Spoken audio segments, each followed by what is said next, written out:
Have you ever stopped to wonder what really makes a life well lived? In this deep dive, we're going to explore exactly that, getting into Leo Tolstoy's timeless novella, The Death of Ivan Ilyich. You shared some fascinating analyses with us from Beltanian.com and Omnis, and our aim today is, well, to pull out those key insights about life, death, and the search for meaning that Tolstoy captured so powerfully. We'll look at why this 19th century story still hits home so strongly today. It really is remarkable how a piece of literature can stay so relevant across generations, isn't it? Offering us new ways to think about our own lives again and again. Definitely. And The Death of Ivan Ilyich does it in such a striking way, starting at the end, as both our sources point out. Exactly. Both readings agree that Tolstoy throws us straight into the news of Ivan's death rather than, giving us a chronological account of his life. The Beltanian.com review really highlights how that choice immediately makes you confront life's fragility. It's like Tolstoy saying, okay, here's the final result, now let's figure out how we got here. And the reactions of Ivan's colleagues and friends to the news, as the Omnes analysis describes them.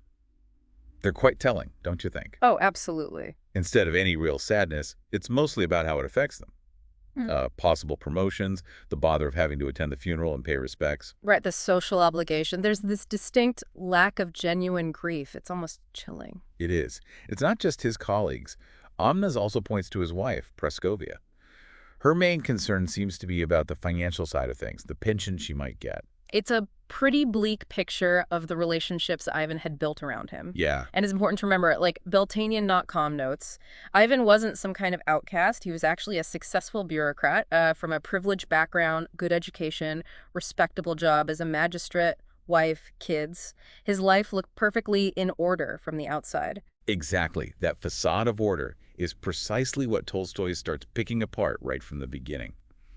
According to the Omni's analysis, Ivan's whole life philosophy was geared towards achieving an existence that was easy, pleasant, entertaining, and always decent and socially approved. Just smooth sailing, conformity. Always seeking comfort and fitting in with what society expected. And this quest for the pleasant seeped into his professional life too, didn't it?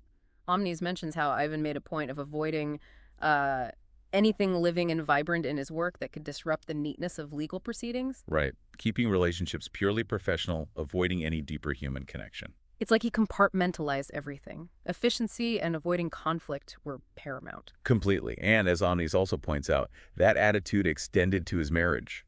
What might have started with affection just dwindled down to basic comforts and keeping up social appearances. There's this deep underlying disillusionment, but it's all papered over by the need to, keep things proper. But then, that carefully constructed stability just shatters when the unexpected illness appears, as Beltanian.com describes. That's the turning point, isn't it? Where Ivan's forced to face his own mortality. Yes, and inevitably, to question the very foundations he built his life on. And it's in that state of extreme vulnerability that Ivan starts to notice, as Omnis highlights so well, the kind of falseness in how everyone around him is dealing with his impending death. His family, friends, even the doctors. Yeah, there's this sort of collective denial, isn't there? A desperate attempt to downplay it or just ignore the unavoidable reality that he's dying. Except for one character who really stands out at this point, Gerasim, the servant. Yes. Omnes singles him out as the only person who offers Ivan genuine compassion, who truly understands his suffering. It's such a stark contrast. What's so powerful about Gerasim is how natural his empathy is. There's no pretense, no self-interest. He just sees Ivan's humanity in the midst of all the pain. And that line, quoted by Omnis, it resonates with such simple, profound truth. We all have to die someday, so why not take a little trouble for someone else? That encounter, as the analysis suggests, really is a turning point for Ivan's awareness. No doubt. Faced with this unexpected act of kindness, Ivan begins that painful look back at his life that Beltanian.com talks about. He starts seeing his obsession with work, that pursuit of an easy and agreeable life. And contrasting it with a deep lack of real enjoyment. Of the simple things, his daily life, his connection with his family. And this connects to that broader point Beltanian.com makes about the regrets we often feel when someone passes away, the things left unsaid, the actions not taken. Ivan feels that regret about his entire existence. Yeah, it's overwhelming for him. And that introspection leads to that gut-wrenching realization on his deathbed, the one Omnis emphasizes. His life was not at all as it should have been. Just a terrible verdict, Yeah. especially from someone who, by all external measures, had achieved success and respectability. And it's Gerasim, as Omnes really stresses, who seems to embody Tolstoy's answer to that question of how life should have been.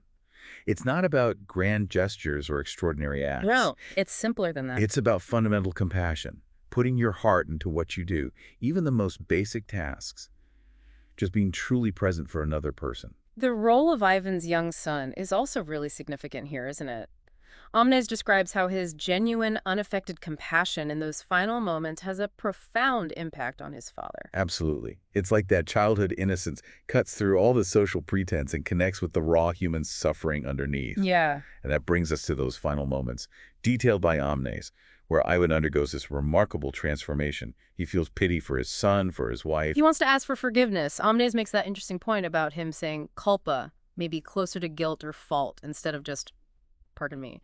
It suggests a deeper sense of responsibility, maybe. Perhaps. Yeah. And that final act, thinking of others, wanting to spare them the suffering of watching him die, Omnes interprets that as Ivan's redemption. Right. And in that moment, paradoxically, the fear of death just vanishes. Exactly. And both sources really converge on this central message. The importance of living fully in the present, finding happiness in simple things and real human connections, as Beltanian.com emphasizes. And how a life focused solely on personal comfort and chasing social approval can feel incredibly empty and meaningless when facing the end, which is the point Omnes drives home. And Omnes takes it maybe a step further, suggesting that the true meaning of life is found in loving others. And that even suffering, strangely enough, can lead towards a more meaningful existence. That's a powerful thought. It really invites us to look at our own lives. Definitely. Through Ivan's painful journey, Tolstoy is urging us, really, to reconsider our priorities, to ask what truly guides our daily actions. So for you listening today, the main takeaway we're drawing from the Death of Ivan Ilyich, viewed through the lens of these two analyses, is this. The novella forces us to confront what's genuinely important in life, beyond just superficial success or societal pressures. It suggests that real connection and compassion are where we find a deeper sense of purpose. Which leads us to a final thought for you to reflect on personally. How might thinking about Ivan Ilyich's regrets actually influence the way you approach your own daily life and your relationships, starting today? That's definitely something worth considering. And if this dive into Tolstoy's work has sparked your interest, we want to remind you, you can click the link right below this audio to listen to the full audiobook of The Death of Ivan Ilyich completely free using Audible. Again, that link is right there, just below the audio. Until next time on The Deep Dive.